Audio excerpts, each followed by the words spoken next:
अस्सलाम वालेकुम and welcome to tonight with Najam Sethi. मैं हूं मुनीब फारूक और मेरे साथ मौजूद हैं नजम सेठी साहब। नाज़रीन, जैसा कि आप जानते हैं, कल के प्रोग्राम में हमने आपको बताया तारीख को किस तरह से कत्ल किया गया, किस तरह से तारीख मोड़ी तोड़ी गई और किस तरह से बेनिफिट हासिल किया गया। इस बात के ऊपर भी हमने कुछ डिस्कशन की, कुछ आज करेंगे।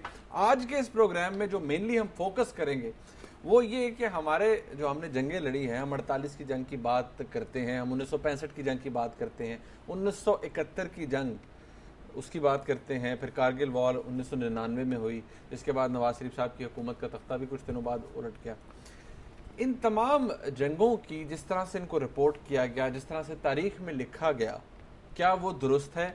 क्या यहाँ पर भी तारीख को कोई ट्विस्ट किया गया है, तोड़ा मोड़ा गया है, या उसके अंदर कुछ फ़ायदे हासिल करने के लिए अगर ये कहा जाए कि किसी हद तक पशेमानी छुपाने के लिए भी 1971 की जंग के बारे में तो ये ज़रूर सामने बात आ जाती है कि बहुत सी जगहों पर स्किन सेव करने के लिए भी तारीख को अपने तरीके से लिखा गया है और इनफैक्ट कोशिश की गई है कि अपनी स्किन सेविंग जो है वो हो जाए। और आज के इस प्रोग्राम में हम ये भी बात डिस्कस करेंगे कि अगर इस तरह से किया गया है तो उसका फ़ायदा किसने हासिल किया है, कौन सा ऐसा सेक्शन है हमारे माशरे का, हमारे मुल्क के अंदर मौजूद जिन्होंने इससे फ़ायदा उठाया है, और क्या तारीख का कत्ल सिर्फ हमने ही किया है, यानी पाकिस्तानियों ने किया है, या ये ट्रेंड जो है ये हिंदुस्तान में भी मौजूद है और बांग्लादेश में भी मौजूद है।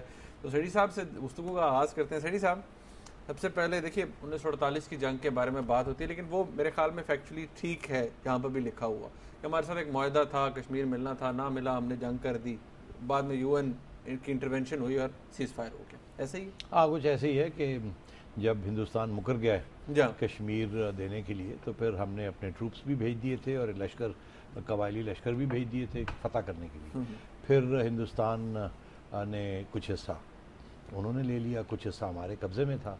फिर यूएन में मुज़ाकरात हुए, एक मुआहदा हुआ कि किसी स्टेज पे आगे जाके एक प्लेबिसिट होगी और दोनों कश्मीर के इलाके जो हैं उसको फैसला करेंगे कि उन्होंने हिंदुस्तान का हिस्सा रहना है या हमारा। तो इसमें तो कोई फॉल्सहुड नहीं है, झूठ नहीं है, बिल्कुल ऐसे ही हुआ। अगर किसी ने झूठ बोला है तो वो हिंदुस्तान ने बोला है, क्योंकि हमारा ही हिस्सा था।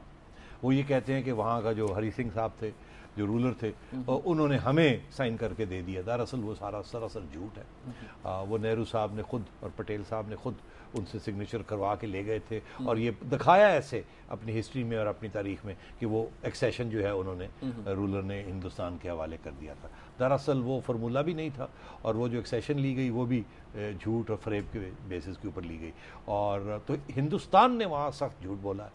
हमारी तरफ से हमारी हिस्ट्री में कोई झूठ नहीं है उसमें। अरे सेठी साहब, जंगों की बात हो रही थी 1948 के हवाले से, तो ये बात आप भी कहते हैं कि जो लिखा हुआ है तारीख की किताबों में वो ठीक है, अगर झूठ बोला तो हिंदुस्तान ने बोला। जी, 1965 की जंग, इसके बारे में जब ऑब्वियसली जब मैंने पढ़ा या तारीख की किताबों में जब हम पढ़ते हैं, इवन जब हम स्कूल में भी बात होती थी, तो यही कहा जाता था जी कि इनफैक्ट हिंदुस्तान ने इन्वेजन की, उन्होंने पाकिस्तान को पुश किया इस हद तक जा कर के जी एक जंग हो जाए, और फिर पाकिस्तान ने भरपूर तरीके से डिफेंड किया अपने आप को, पाकिस्तान की अफवाज ने, और इतनी धुलाई की इंडिया की कि फिर ये नौबत आ गई कि हिंदुस्तान को और उसकी हुकूमत को भीख मांगना पड़ी यूनाइटेड नेशन से, अक़वाम मुत्तहिदा से, कि यहाँ पर सीज़ फायर करवाया जाए। जी हाँ, ऐसे बिल्कुल नहीं है। ये लिखा ये हिस्ट्री में यही लिखा गया और बच्चों को यही पढ़ाया गया। दरअसल तारीख के जो फैक्ट्स हैं वो फ़र्क है। हुआ ऐसे था कि 1965 मई जून में पाकिस्तान की हुकूमत के सरबराह थे general president field marshal Ayub Khan साहब और उनके फॉरेन मिनिस्टर थे जुल्फ़िकार अली भुट्टो साहब। इन्होंने फ़ैसला ये किया कि कश्मीर बहुत हो गया, अब इन्होंने बड़े वादे तोड़े और हमें कश्मीर नहीं देते, प्लेबिसिट नहीं कराते थे, चलें हम छीन लेते हैं इनसे तो कश्मीर।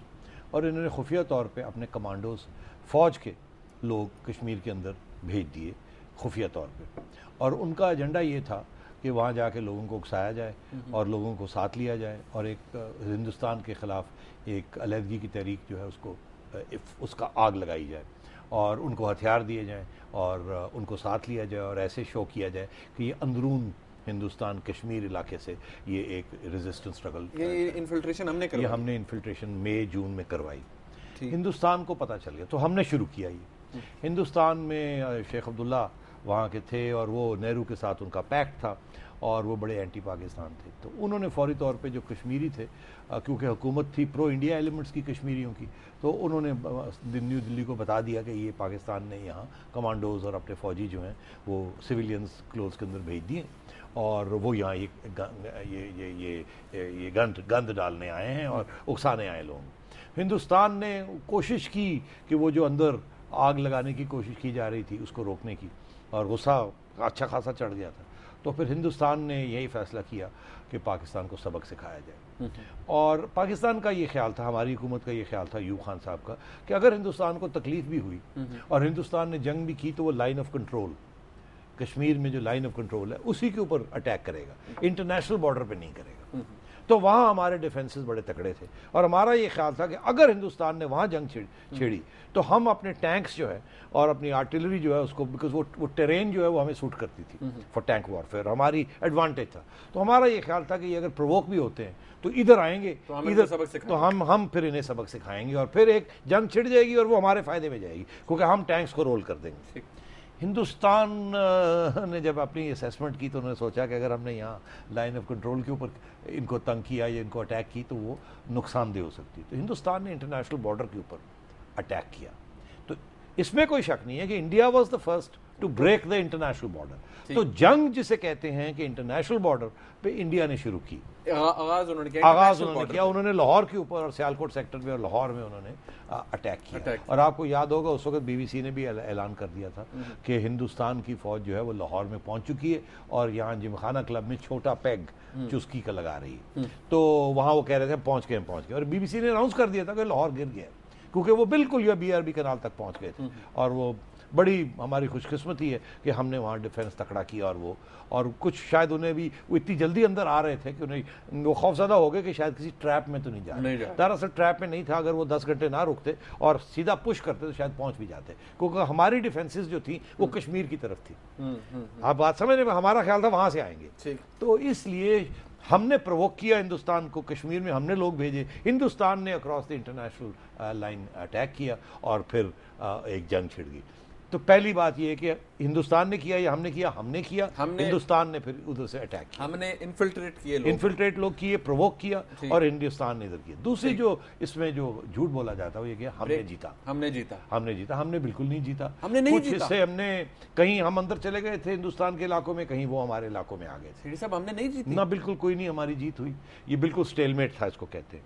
और ये तीसरा झूठ ये बोला गया कि हिंदुस्तान भीख मांगने यूनाइटेड नेशंस गया। दरअसल ऐसी बिल्कुल कोई बात नहीं थी। इंटरनेशनल कम्युनिटी खुद छलांग बार के बीच में आ गई। उन्होंने सोचा यार ये तीन हफ्ते हो गए ये जंग कर रहे हैं, पता नहीं कहाँ ये जाएगी बात, इसको रोका जाए, जैसे इस किस्म की सूरत हाल में होता है। और चौथी बात तो ये भी गलत कि जी हाँ हिंदुस्तान भीख मांगने गया, ऐसी कोई बात नहीं थी। इसका रिकॉर्ड चेक किया, बिल्कुल ये रिकॉर्ड है कि हिंदुस्तान ने कोई रिक्वेस्ट नहीं की, कोई डॉक्यूमेंट नहीं है जो शो करता है कि हिंदुस्तान ने यूनाइटेड नेशंस को कहा कि आप बीच में पढ़ के बिल्कुल ऐसी कोई बात नहीं। बस लास्ट फिर इसके बाद ताशकंद में रूस में जाके अयूब खान साहब की, शास्त्री साहब थे हिंदुस्तान के प्राइम मिनिस्टर, उनके साथ मुलाकात हुई। वहाँ पीस अकॉर्ड साइन हुआ, ताशकंद एग्रीमेंट जिसे कहते हैं, जो कि बाद में जाके ये वो बेस बना भुट्टो साहब की लैदगी का अयूब खान से, कि भुट्टो साहब का ये कहना था कि हमें वहाँ नहीं जाना चाहिए था। मगर अयूब खान को एहसास था कि हम जीते नहीं हैं, तो हमें जाके अब अमन की वो साइन करने चाहिए। नाज़रीन, यहाँ पर एक ब्रेक लेते हैं। ज़ेडी साहब ने एक ऐसी बात कही है जो कि आप बेशक चेक भी कर सकते हैं, बहुत से लोगों को शायद इस पर एतराज़ भी हो, लेकिन ये एक सच है, इसको मैंने भी पढ़ा है और आप भी पढ़िए। मज़ीद इसके बाद बहुत से कड़वे सच हैं जो हमने अभी सुनने हैं, बहुत सी ऐसी बातें जो कि तारीख में ऐसे नहीं लिखी गई जिस तरह से लिखी जानी चाहिए थी। ब्रेक के बाद बात